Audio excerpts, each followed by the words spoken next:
enjoying Thai tea. Ayan, complimentary for Jitila. Oh, you, Jitila's Thai tea. There he is!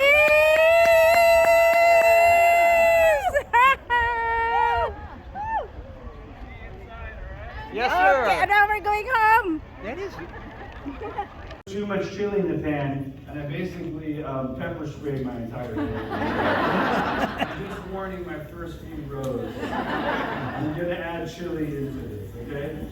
That garlic's too big. Okay, so again, I'm gonna crank this pan up right here, and I'm gonna just start marrying flavors. All Asian food, not even Asian food, all food cooked in the pan or the grill is about layering flavors, right? So are we starting to smell that? Wow, I mean, really quickly, you know what, we're cooking out the fibrous material, we're evaporating the water, we're concentrating the aromatics. Oh, you're coughing already. I got it. We have a waiver here, right? We have a waiver. Oh, you guys signed the waiver. Anyway, now, protein-wise, I'm using rice noodles. And these are fresh rice noodles. You guys live in an amazing area where you can go to any Vietnamese market and buy fresh rice noodles. So these fresh rice noodles are basically one continuous sheet that have been kind of wrapped around, and then we pull them apart. They're made fresh. Any Vietnamese friends here? Okay, so in Chinese, in Cantonese, I call this hor fun.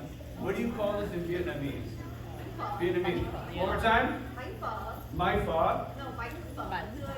I'm missing one. Oh, missing. Go. Bánh phở tươi. Oh, B-A-N-H. Yeah, okay, got it. Oh, dude, it's getting smoky in here. It's gonna hurt somebody, I know. All right, I know. I'm gonna kill some of that chili with egg.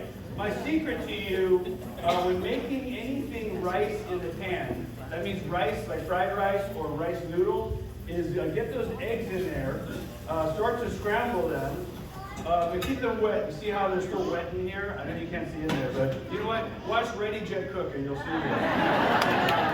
Saturday's 12 o'clock, by the way. Well, we're not going to make Ready Jet Cook today. We're not going to make it, darn it. So we just got nominated for another Emmy. I don't know what I did karmically to deserve all this. I really don't, honestly. I think I'm just trying to be a good person, and actually good people win sometimes. So I'm really cranking up the pan now, okay? I'm letting the egg really wash over the noodles. The eggs envelop the noodles, they actually protect them. And anytime you're cooking with rice or rice noodles in the pan, they stick, but with egg, no. Because of the protein, because of all the deliciousness in there, the egg actually, look at these noodles, they're coated perfectly, and I'm not adding any more oil. Are we okay back there? Am I killing anybody? No, it smells good though. Seasoning Thai food, all right? Noodles come from what country? Undisputed. China, right? I know Scott Conan is always trying to claim that he made pasta. But even, I tell Scott Conan, my grandma taught your grandma how to boil. And it's just true, right? So even though this is a Thai dish, we give credit to our Chinese grandmother for these noodles. I've got like the hardcore veteran police officer trophy here. Here we go. Let's learn some new ingredients. Fish sauce, we all know. I have a lot of Vietnamese cousins in here. Fish sauce made from anchovies, salt, water, fermentation. A lot of umami and a lot of salt there. You already know that one. This one might be new. Sweet soy. Not soy, sweet soy. Chinese sweet soy. It's mostly molasses. Look at that bowl. It's mostly molasses. It's not salty at all. It's actually a beautiful coating. And whenever you're looking for a brown sauce, that's what you want. You want a nice food. And then lastly, oyster sauce. I think I've taught the world about oyster sauce. I mean, the new to Asian world. And then finally, some sriracha. Right? And so I'm going to put a little sriracha. So I'm just balancing flavors. That's all I'm doing. And you know what? Thai people have a sweet tooth. I'm not going to deny it. So I'm going to add a tiny bit of sugar in there. All right? And then the real flavor comes from here. What is this? Yeah. Well, you know what? Thai basil, and then my Vietnamese friends will be like, that's not Thai basil. That's Vietnamese basil. No, some people will be like, that's sweet basil. Yeah, okay. All the above. But just remember what you're looking for is purple stem, smells like licorice, and we're very happy. That's it.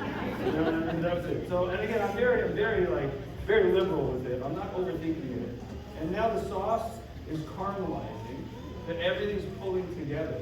And that's it. That's drunken noodles. It's crazy. You know what I mean? Now what if anyone eat that Thai dish, spicy basil stir fry? I just taught you that one too. Because you 86 the noodles, add your protein, and the egg actually gets fried and goes on top. Right? So that's it. All right. So I've talked a little bit about my history. Do we attempt a Q&A? Do we attempt a few minutes? You know, I am Brit.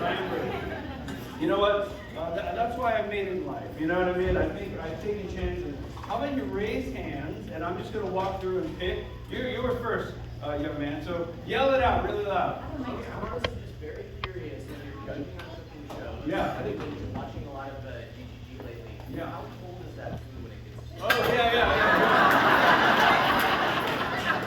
It's so cold. No, here's the reality of it. So GGG, okay? You know we judge from one table, right? Once the 5, 4, 3, 2, 1 stop, we go to the other side of the store. That becomes the judging side. So the first dish will always be nice. And then it gets worse.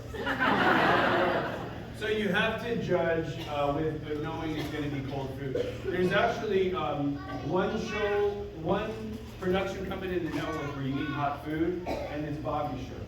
He's very, very intense about it. So that's why when you watch us on Bobby's show, you make 1 to 2 extra dishes. Because when the 3, 2, 1 stop down, the judges are waiting in holding, and the dishes fly right back.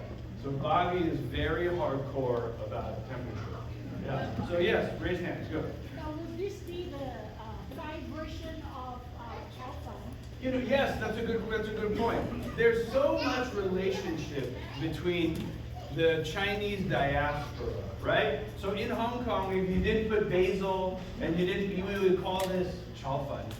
In Thailand, you would call it pad see ew. See what I mean? And you know what CU means in Thai? Soy sauce. You're like, darn, I learned so much. For you, CU. So yes, there's a relationship between also lo mein and pancit.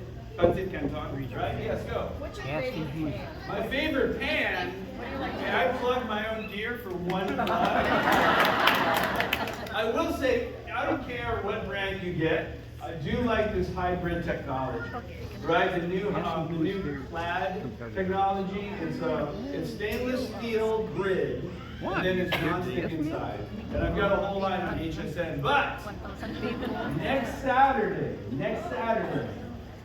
we're doing a special on this pan where you're getting 2 for less than 1. So I'm just letting you know on HSN. Next Saturday, don't buy pans until next Saturday. I swear, I'll tell you, you guys, some of you are videoing me, I shouldn't tell you this, but we're going to do 2 10-inch pans for like $40. Okay, go, and then I got to take some back. It's a delicate one. It's adult, is it really? Do you really use your own money on wild card? Oh, that's a good question. What's your name? Tony, yes and no. I'm going to give you a very honest answer, right? So imagine, yes, repeat the question. Do we use our own money on Wild Card Kitchen? All right, let's play a game. If you were to appear on Wild Card Kitchen, right, and your salary was $5,000, and I gave you that, and that's your money no matter what, and now we're going to start the game, and you're betting it. Yes. Did you raise your money? That's how it goes. That's how we do it exactly. Your money, that's our money. So they're like, if you want to be stingy and not make good TV,